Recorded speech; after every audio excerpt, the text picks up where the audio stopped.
नमस्कार दोस्तों, top stock विश्लेषक में आपका स्वागत है। आज हम बात करेंगे राजेश एक्सपोर्ट्स लिमिटेड की। दोस्तों, वीडियो चालू होने से पहले एक छोटी सी रिक्वेस्ट है, अगर आप इस चैनल पर नए हैं तो प्लीज़ चैनल को सब्सक्राइब करें, साथ ही साथ वीडियो को लाइक करें और अंत तक देखें। दोस्तों, मैं स्टॉक रिगार्डिंग वीडियो कंपनी का फाइनेंशियल, बिजनेस और टेक्निकल तीनों चीज़ें एनालिसिस करके आप तक पहुंचाता हूं। चलिए हम बात कर लेते हैं राजेश एक्सपोर्ट की। तो इसके बिजनेस की बात कर लिया तो 1989 में ये कंपनी जो है इनकॉर्पोरेटेड हुई थी। उसके बाद अगर बिजनेस की बात कर ली जाए तो इनका जो बिजनेस है वो मैन्युफैक्चरिंग ऑफ गोल्ड है और गोल्ड प्रोडक्ट्स है। तो इजी टू अंडरस्टैंड बिजनेस है दोस्तों। मैन्युफैक्चरिंग ऑफ गोल्ड कभी कम नहीं होने वाला है और जो गोल्ड प्रोडक्ट्स है उसकी डिमांड कभी कम नहीं होने वाली है। तो कंपनी का जो बिजनेस है वो बहुत अच्छा है। बाकी आगे हम फाइनेंशियल में डिस्कस करेंगे कि कंपनी में जो क्या कमी है उसके वजह से शेयर प्राइस नीचे आया और उसके ग्रोथ में क्या है कि ऐसा क्या होगा कि कंपनी का जो शेयर प्राइस नीचे आया है अब वो ग्रोथ करने के काबिल बन चुका है और कंपनी जो है अपने ग्रोथ की तरफ आगे बढ़ेगी। आगे हम बात करें कंपनी का मार्केट कैपिटलाइजेशन की तो 6,655 करोड़ के आसपास कंपनी का मार्केट कैपिटलाइजेशन है। करंट प्राइस 225 के आसपास है। हाई 380, लो है 220। स्टॉक पी 174 के आसपास है। बुक वैल्यू 526 के आसपास है। तो अगर देखते हो तो बुक वैल्यू से भी बहुत कम, बुक वैल्यू के आधे से भी नीचे कंपनी ये ट्रेड कर रही है। आरओसी की बात कर लिया जाए 3.23%, which is not good. ROE 2.24%, ये भी अच्छा नहीं है। प्रमोटर्स होल्डिंग की बात कर लिया जाए तो 54.6% है। आगे चलते हैं दोस्तों, हम कंपनी क्वार्टरली रिजल्ट की बात करेंगे। कंपनी क्वार्टरली रिजल्ट पे चलते हैं तो अगर देखते हो सेल्स में, तो सेल्स में अगर जून जून 2024 वाले क्वार्टर में अगर देखते हो तो ये 60,365 करोड़ का सेल्स था।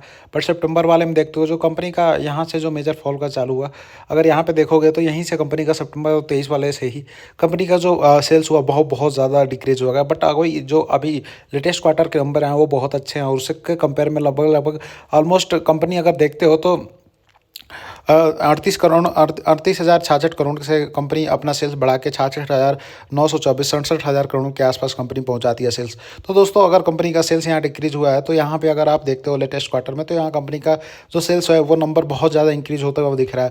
आगे चलते हैं हम दोस्तों, अगर टैक्स की बात कर लिया जाए तो कंपनी पे जो मेजर एलिगेशन था कि कंपनी टैक्स नहीं पे करती है, अब कंपनी रेगुलर बेसिस पे टैक्स पे करने लगी है। और कंपनी का अगर सितंबर वाले क्वार्टर से देखते हो, सितंबर 2023 में वहीं से कंपनी में गिरावट चालू हुआ था। अगर ये वाला एरिया देखते हो तो कंपनी यहाँ पे ठीक थी। कंपनी यहाँ पे ये ऑलमोस्ट इसका कंपनी सब कुछ ठीक चला था। यहाँ से कंपनी अपना जो मेन फॉल होता है सितंबर 2023 वाले, वहाँ से चालू होता है मेन फॉल। और अगर आप यहाँ पे देखते हो तो कंपनी का यहाँ पे प्रॉफिट जो है ये सितंबर 2023 वाले क्वार्टर से बढ़ के निकल के आ रहा है। और लगभग एक साल में, अगर एक साल की बात कर लिया तो highest ever net profit company की निकल के आती हुई नजर आ रही है। आगे हम बात कर लेते हैं दोस्तों, सेल्स की बात कर देते हैं। तो सेल्स में टीटीएम में जाते हो ट्रेलिंग 12 मंथ में, तो लास्ट जो 2024 वाला सेल्स था उससे बढ़ के निकल के नजर आता हुआ दिख रहा है। अगर यहाँ पे देखोगे तो नेट प्रॉफिट की बात करोगे तो डेफिनेटली कंपनी का नेट प्रॉफिट डिक्रीज हुआ है, बिकॉज कंपनी ने बहुत ज़्यादा ही अपना सेल्स कंपनी का गिरा था। तो आने वाले जो नेक्स्ट ईयर है, हो सकता है उसमें कंपनी का जो आपको टीटीएम के बाद जो पी&एल निकल के आता है उसमें आपको नेट प्रॉफिट बहुत अच्छा देखने को मिल सकता है। लेकिन अभी फिलहाल कंपनी का नेट प्रॉफिट बिल्कुल एकदम ज़मीन पे गिरा हुआ है। 38 करोड़ के आसपास कंपनी का टोटल नेट प्रॉफिट है। आगे हम बात कर लेते हैं दोस्तों, कंपनी का बैलेंस शीट में चलते हैं तो बोरोइंग में देखते हो तो 736 करोड़ के आसपास बोरोइंग है। अगर देखते हो दोस्तों तो यहाँ पे कंपनी के पास हाईएस्ट एवर बोरोइंग कब थी, ये 8,717 करोड़ ऑलमोस्ट कब 2018 में कंपनी के पास हाईएस्ट एवर बोरोइंग थी। बट अभी कंपनी के पास जो बोरोइंग है वो 736 करोड़ के आसपास, तो कंपनी ऑलमोस्ट डेट फ्री है। फिक्स असेट है 2,142 करोड़ के आसपास कंपनी का फिक्स असेट है।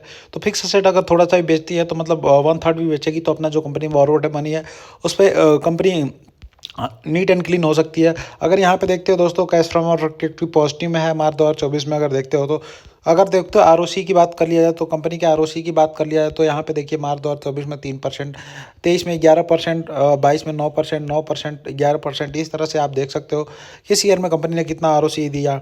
अगर शेयर होल्डिंग पैटर्न में जाते हैं तो देखने में तो शेयर प्रमोटर्स के पास 54.55% के आसपास है। एफआईआईज ने अपना थोड़ा सा स्टेक बढ़ाया इसमें। अगर जून 2024 वाले क्वार्टर से आप कंपेयर करते हो तो थोड़ा सा स्टेक बढ़ाया है। डीआईआईज ने भी अपना स्टेक थोड़ा सा यहाँ पे 0.03% के आसपास रिड्यूस किया, बट वो एफआईआईज ने यहाँ पे खरीद लिया है। पब्लिक में देखते हैं तो पब्लिक में अगर देखते हो तो 4.81% के आसपास ये लाखन साहब का यहाँ पे होल्डिंग है। तो अगर इस तरह से कंपेयर करते हो तो ऑलमोस्ट अगर आप number of promoters, FIIs, DIIs and public में जिनके पास 1% से ज़्यादा की हिस्सेदारी है, उसको अगर आप कैलकुलेट करते हो तो 85% के आसपास टोटल नंबर ऑफ से प्रमोटर्स होते हैं और 85% प्रमोटर्स की होल्डिंग है। तो एक्चुअली जो ऊपर 54.5% निकल के आ रहा था वो एक्चुअली प्रमोटर्स का नंबर नहीं है। जो यहाँ पे जो निकल के आता है प्रमोटर्स होल्डिंग में, इंक्लूडिंग एफआईआईज, डीआईआई और पब्लिक में 1% ज़्यादा जिसके पास भी हिस्सेदारी है, वो सारे लोग प्रमोटर्स के ही कैटेगरी में आते हैं। आगे चलते हैं दोस्तों, हम बात करते हैं इस तरह से कंपनी के हमने बिजनेस और फाइनेंशियल के बारे में बात कर ली। अब हम कंपनी के टेक्निकल चार्ट पैटर्न के बारे में बात करेंगे। चलते ही दोस्तों हम चलते हैं कंपनी के टेक्निकल चार्ट पैटर्न के बारे में बात करते हैं।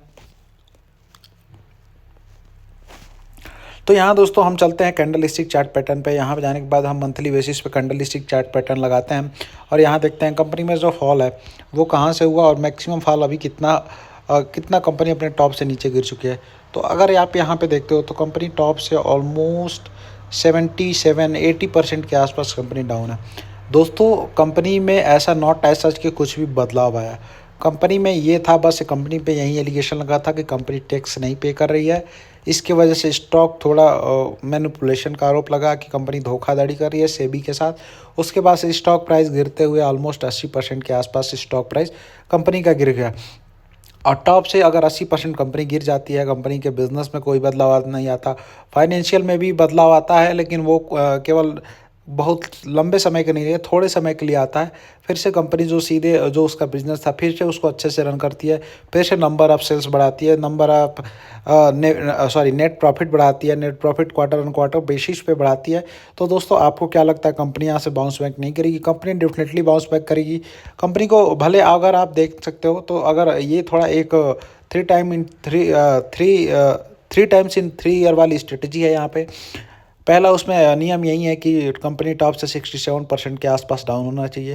तो ये कंपनी 80% के आसपास डाउन है। दूसरा, कंपनी का जो मेजर फॉल का रीज़न था वो अब कंपनी जो है उसको दूर कर चुकी हुई होती है, तभी हम ऐसी स्ट्रेटजी अप्लाई करते हैं तो वो भी ऑलमोस्ट दूर होता हुआ नज़र आता है। आगे हम बात कर ले कंपनी के ग्रोथ पोटेंशियल की। तो दोस्तों अगर कंपनी यहाँ से चलना चालू करती है और यहाँ पे जाती है, आपको ऑलमोस्ट अगर टॉप पे जाती है तो लगभग 3.5 गुना रिटर्न कंपनी यहाँ दिखाती हुई नज़र आ रही है। दोस्तों मैं किसी भी प्रकार का आपको रिकमेंडेशन नहीं कर रहा कि आप मेरे कहने पे बाई और सेल करिए। मेरे कहने पे आप केवल सीखिए। मैं आपको केवल सिखाऊंगा। मेरा वीडियो बनाने का पर्पज़ ही केवल आपको सिखाना है।